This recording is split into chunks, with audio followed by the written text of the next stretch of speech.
ಕೇಳಿ sir question. ಇವತ್ತು RCB SRH match ಇದೆ. ಫಸ್ಟ್ ಮ್ಯಾಚ್ ಬಗ್ಗೆ ಏನು ಹೇಳ್ತೀರಾ? ಪಕ್ಕ ಸರ್.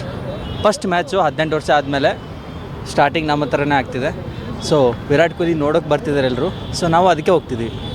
ಸೊ ಫಸ್ಟ್ ಮ್ಯಾಚ್ ಗೆಲ್ಲೇಬೇಕು ಸರ್. ಲಾಸ್ಟ್ ಟೈಮು ಸ್ಟ್ಯಾಂಪರ್ಡ್ ಆಯಿತು, ಸಾಕಷ್ಟು ನೋವುಗಳಾಯಿತು. ಅದೇ ಬ್ರೋ, ಏನು ಗೊತ್ತಾ, ಮ್ಯಾಚ್ IPL ಸ್ಟಾರ್ಟ್ ಆಗೋಕ್ಕಿಂತ ಮುಂಚೆ IPL ಟೀಮು ಮತ್ತು IPL ಮ್ಯಾನೇಜ್ಮೆಂಟು ಆ ರೆಸ್ಪೆಕ್ಟ್ ಕೊಟ್ಟಿದ್ದಾರೆ. ಏನು ಒಳಗೆ ಟೂರ್ನಮೆಂಟ್ ಒಳಗೆ ಇದು ಸ್ಟ್ಯಾಂಪೇಡ್ ಒಳಗೆ 11 ಸೀಟ್ ಪರ್ಮನೆಂಟ್ ಕೊಟ್ಟಿದ್ದಾರೆ. ಬಟ್ ಅಂದರೂ ಕೂಡ ಅವ್ರ ಫ್ಯಾಮಿಲಿಗೆ ಬೆನಿಫಿಟ್ ಕೊಡಬೇಕಿತ್ತು ಇನ್ನೂ ಸ್ವಲ್ಪ. ಸೊ ಅದು ಕೊಟ್ಟರೆ ಸ್ವಲ್ಪ ಇನ್ನೂ ಜಾಸ್ತಿ ಸ್ವಲ್ಪ ರೆಸ್ಪೆಕ್ಟ್ ಆಗ್ತಿತ್ತು. ಸೊ ಅದು ನಮ್ಮ ಇಂಟೆನ್ಷನ್ RCB ಫ್ಯಾನ್ಸ್. ಬಟ್ ಅದೊಂದು ಕೊಟ್ಟಿದ್ದಾರೆ ಅಂದರೆ ಓಕೆ, ಖುಷಿ ಆಗ್ತಿದೆ ಕೊಟ್ಟಿದ್ದಾರೆ ಅಂತ. ಸರ್ ಇವತ್ತಿನ ಮ್ಯಾಚ್ ಏನಾಗ್ಬೋದು? ಟಾಸು ಮತ್ತು ಟಾರ್ಗೆಟು 200+ ಹೋಗುತ್ತೆ. ನಾವು ಇವಾಗ ವಿರಾಟ್ ಕೊಹ್ಲಿ ಮೇಲೆ ಚಾಲೆಂಜ್ ತೊಗೊಂಡಿದ್ದೀವಿ. ಸೊ ವಿರಾಟ್ ಕೊಹ್ಲಿ ಇಷ್ಟೇ ಹೊಡಿತಾರಂತ. ಓಕೆ, ಅದು ಕ್ಲಿಯರ್ ಆದರೆ ನೋಡಬೇಕು, ಖುಷಿ ಆಗುತ್ತೆ. ಸರ್ ಈ ಸಲ ಕಪ್ ನಮ್ದು ಅಂತ ಹೋಗ್ತಾ ಇತ್ತು. ಕಪ್ ಗೆದ್ದುಬಿಟ್ರೆ ಕ್ರೇಜ್ ಕಮ್ಮಿ ಆಯ್ತಾ ಅಂತ. ಅದೇನು ಗೊತ್ತಾ ಸರ್, 2025ವರೆಗೂ ಒಂದು ಸ್ಲೋಗನ್ ಇತ್ತು, ಈ ಸಲ ಕಪ್ಪು ನಮ್ಮದು ಅಂತ. ಓಕೆ, ನೆಕ್ಸ್ಟ್ 2025ರಲ್ಲಿ ಈ ಸಲ ಕಪ್ ನಮ್ಮದು ಆಯಿತು. 2026ರಲ್ಲಿ ಈ ಸಲನೂ ಕಪ್ಪು ನಮ್ಮದೇ. ಹಂಗೆ ಲೋಗೋಸ್ ಚೇಂಜ್ ಆಗ್ತಾ ಬರುತ್ತೆ. ಸೊ ಈ ಸಲನೂ ಕಪ್ ನಮ್ಮದೇ. ಏನಂತೀರ?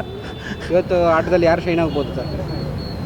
ನಮ್ಮ ಕಡೆ ವಿರಾಟ್ ಕೊಹ್ಲಿ ಮತ್ತು ನಮ್ಮ ಕ್ಯಾಪ್ಟನ್ ಇದ್ದಾರೆ ರಜತ್ ಪಟ್ಟಿದಾರು. ಬೌಲರಲ್ಲಿ ಜೋಸ್ ಕೊಡ್ತಾರೆ ಅಂದ್ಕೊಂಡಿದ್ವಿ. ನೋಡೋಣ ಏನಾಗುತ್ತಂತ, ಫ್ಯೂಚರ್ ಗೊತ್ತಲ್ಲ. ನಾವು ಗೆಸ್ ಮಾಡ್ತೀವಿ ನಾವೇ ಗೆಲ್ತೀವಂತ. ಅಪೋಸಿಟಲ್ಲಿ ಕ್ಯಾಪ್ಟನ್ ಇದ್ದಾನೆ ಬ್ರೋ, ಅವನು ಎಕ್ಸ್ಪೀರಿಯನ್ಸ್ ಇಲ್ಲ. ಸೊ ಅದೊಂದು ನೆಗೆಟಿವ್ ಪಾಯಿಂಟು. ಬಟ್ ಅಲ್ಲಿ ಎಷ್ಟೇ ಹೊಡೆದ್ರೂ ಕೂಡ ಬೌಲರ್ ಇಲ್ಲ ಅವರು. ಹೆಂಗೆ ಹೋಗ್ತೀರಾ? ಬೌಲರ್ ಇಲ್ಲ ಅಲ್ಲಿ. ಅವ್ರು 250 ಹೊಡೆದ್ರೂ ಕೂಡ ನಮ್ಮ ಕಡೆ ಹೊಡಿತಾರೆ. ಬೌಲರ್ ಇಲ್ಲ ಆ ಕಡೆ ಜಾಸ್ತಿ. ಸೊ ಅದೊಂದು ಮೈನಸ್ ಪಾಯಿಂಟ್ ಆ ಕಡೆ. ಹಾಂ, ಏನು ಹೇಳ್ತೀರಾ ಕೊನೆಯದಾಗ RCB ಮ್ಯಾಚ್ ಬಗ್ಗೆ ಲಾಸ್ಟಕ್ಕೆ? ಈ ಸಲನೂ ಕಪ್ ನಮ್ಮದೇ. ಜೈ RCB, ಜೈ Kohli. Okay sir, thank you sir.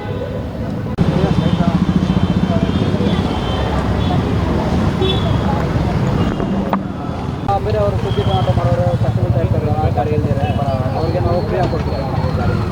ಅಂದರೆ ಇದು ವರ್ಷ ನಮ್ಮ RCB ಯಾವಾಗ ಕಪ್ ಗೆಲ್ಲುತ್ತೋ ಆ ವರ್ಷ ನಾವು ಗಾಡಿ ತೊಗೊಂಡು ಇದೇ ಥರ ಸ್ಟಿಕ್ಕರ್ ಹಾಕ್ಬಿಟ್ಟು ಫ್ರೀ